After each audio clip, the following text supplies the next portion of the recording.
If you have a sign on your wall that says, safety is our #1 priority, tear it down. Safety is not a priority.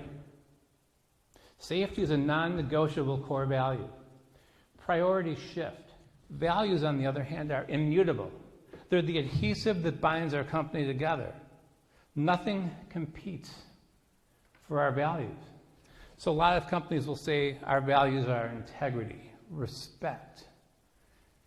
I want to add safety to that list. Now, when it comes to engaging our front lines, today's a big day because we are out of the business of saying goodbye. But I'm talking about the revolving door, the people that are here for 1 and 2 years and they're gone.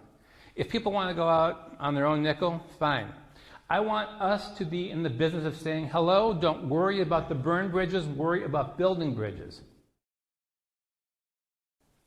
We send a letter home, blank piece of paper, a letter, box of crayons, saying, have your kids, grandkids, nieces, nephews, next door neighbors. Tell us, what does safety mean? What is driving the perfection? That's our safety brand. What does it mean to you? We do a contest, of course. This is one of the very few times where I will support a participation trophy. Everybody gets something. But what happens is the artwork that we get is great. It becomes our calendar. So we give our employees and we give our customers a calendar with something from the heart, right? It means everything to me that my aunt comes home safely every day.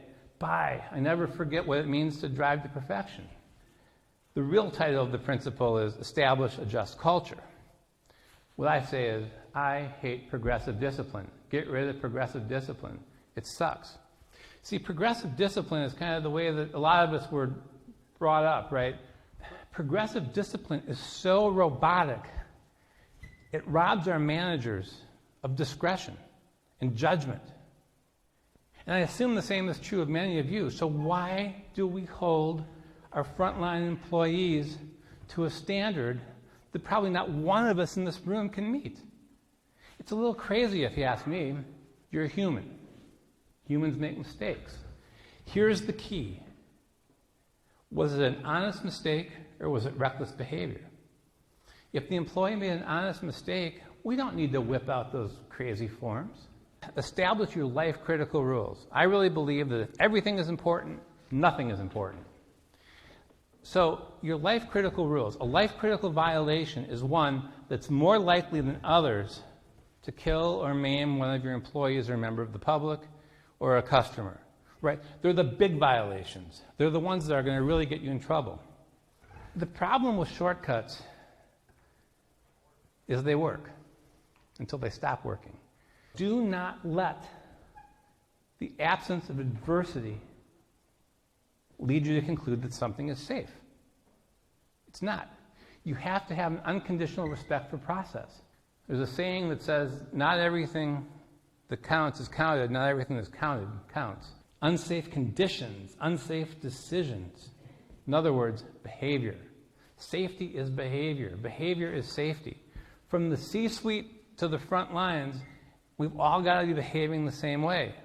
I know compliance is important, but let's be real clear. Just because you're compliant does not mean you're safe. Safety and compliance are, at best, distant cousins.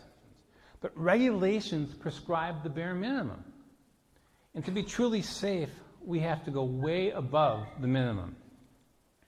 And that's where behavior comes in. Principle 9, tear down the silos. So in a company of any size, you've got departments. Departments are important, right? They keep things bite-sized. I get that. Silos, on the other hand, are a way of thinking. Silos are, on the other hand, our way of thinking that, look, as long as I'm doing okay, I don't care about how you're doing. But the one silo I want to make sure that you tear down is that the safety department, your safety team, cannot execute on safety. It's impossible.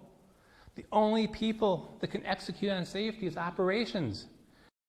With that, I thank you very much for your time. All the best as you lead people safely. Thank you.